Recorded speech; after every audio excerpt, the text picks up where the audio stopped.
गेली 10 दिवसांमध्ये तिसऱ्यांदा पेट्रोल आणि डिझेलमध्ये दरवाढ झाली। या दरवाढीबद्दल सामान्य नागरिकांना काय वाटतंय हे आपण जाणून घेणार आहोत। काही सामान्य नागरिक या ठिकाणी आहेत, आपण त्यांच्यासोबत चर्चा करण्याचा प्रयत्न करूयात। गेली 10 दिवसांमध्ये तिसऱ्यांदा पेट्रोल आणि डिझेलमध्ये दरवाढ झाली।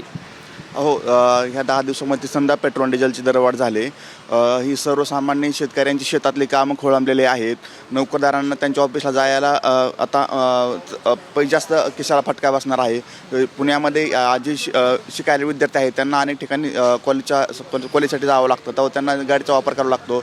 आपण बघायला गेलो दिवसांदिवस महागाई वाढत चाललेली आहे। आम्ही TV9च्या माध्यमातून बघतोय की खेडेगावामध्ये तशा मोठ्या रांगा लागलेल्या आहेत। कॅन ठेवून लोक वाट बघतायत की बाबा कधी इंधन येईल, कधी पेट्रोल डिझेल येईल। पेट्रोलचे दर वाढत होते, आज डिझेलचे दर वाढलेत। शेतीची कामं कशी होणार? म्हणजे इथं सर्वसामान्य शेतकऱ्यांना फटका आहे, इथं विद्यार्थ्यांना फटका आहे। म्हणजे एकतर आपण बघायला गेलं तर ग्रामीण भागामध्ये शेतकऱ्यांच्या कुठल्याच शेतीला हमी भाव नाही, विद्यार्थ्यांना नोकरी नाही, फक्त महागाई वाढत चालली। यामुळे सर्वसामान्यांचं कंबरडे मोडायला लागले। पण सरकार आता कुठं नेऊन ठेवतंय आणि कधी थांबवतंय ही सरकारलाच माहिती। पण हे जे चाललंय ते भयानक चाललेलं आहे, हे कुठं थांबलं पाहिजे। जागतिक स्तरावरती सध्या जे काही अमेरिका इराण युद्धाचे जे काही परिणाम आहेत त्याचे थेट परिणाम आता देशावर दिसायला लागलेत। त्यामुळे देशाचे पंतप्रधान नरेंद्र मोदी सुद्धा इंधन बचतीचं आवाहन केलेलं आहे। हो, देशाला केलं इंधन बचतीचं आव्हान। साहेब गेले 5 देशाच्या दौऱ्यावर, त्यांनी पण थांबायला पाहिजे होतं ना। मग आता एवढे मोदी साहेब 5 देशाचे दौरे करायला गेले, तिकडे इंधन गेलेच असेल ना। ते काय चालत गेले का? विमानानेच गेले ना। 5 देशाचा दौरा केला त्यांनी, मग त्यांनी पण दौरा थोडा थांबवायला पाहिजे होता।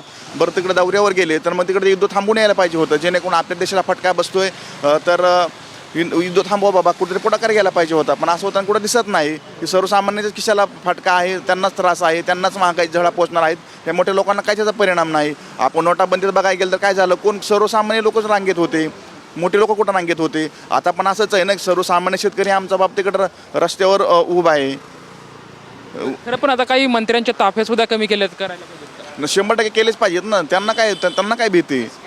त्यांच्या पाठीमागे एवढी यंत्रणा कामाला लागतं, एवढा खर्च होतोय।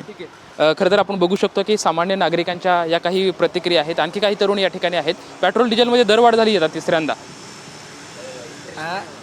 पेट्रोल डिझेलमध्ये आता सारखंच वाढ होती ना, काय बोलणार आता आम्ही। सध्या आपण बघू शकतोय की पेट्रोल डिझेलमध्ये सारखीच दरवाढ होती, अशी प्रतिक्रिया जी आहे ती सध्या देतात। आणखी काही तरुण आहेत।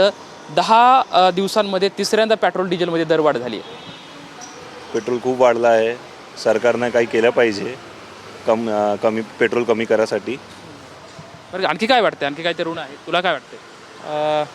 आहे थोडं इन्क्रीज होणारच आहे। सगळं ग्लोबल टेन्शन वगैरे चालू आहे, तर जर चांगलं मॅनेज केलं सरकारने तर होऊ शकतं अजून पण मॅनेज। जसं खाली पण होतं जेव्हा क्रूड, तेव्हा त्यांनी कॉस्ट घेतलं होतं, तर यावेळेस जेव्हा क्रूड वगैरे वरती येतं मॅनेज करू शकतं ते। पण इथं सामान्य नागरिकांच्या खिशाला हा फटका बसतोय, तिसऱ्यांदा दरवाढ होती। ते होणारच आहे, थोडं होणार आहे, पण थोडं अजून वॅट वगैरेमध्ये कमी केली तर स्टेट वाईज थोडं होऊ शकतं चांगलं पॉसिबल। तर आपण सध्या बघू शकतोय की पेट्रोल डिझेल दरवाढ झाली आहे। या दरवाढीच्या संदर्भात ह्या नागरिकांच्या या प्रतिक्रिया आहेत। दरवाढीचा थेट फटका आमच्या खिशाला बसत आहे। मंत्री परदेश दौरे करतायत, मात्र सामान्य नागरिकांना पेट्रोल डिझेलचा महागाईचा जो फटका आहे तो आमच्या खिशाला बसतोय, तशी प्रतिक्रिया नागरिक देताना आपल्याला पाहायला मिळत आहे। कॅमेरामॅन अभिजित पिशेसोबत लक्ष्मण जाधव, TV9 मराठी, पुणे।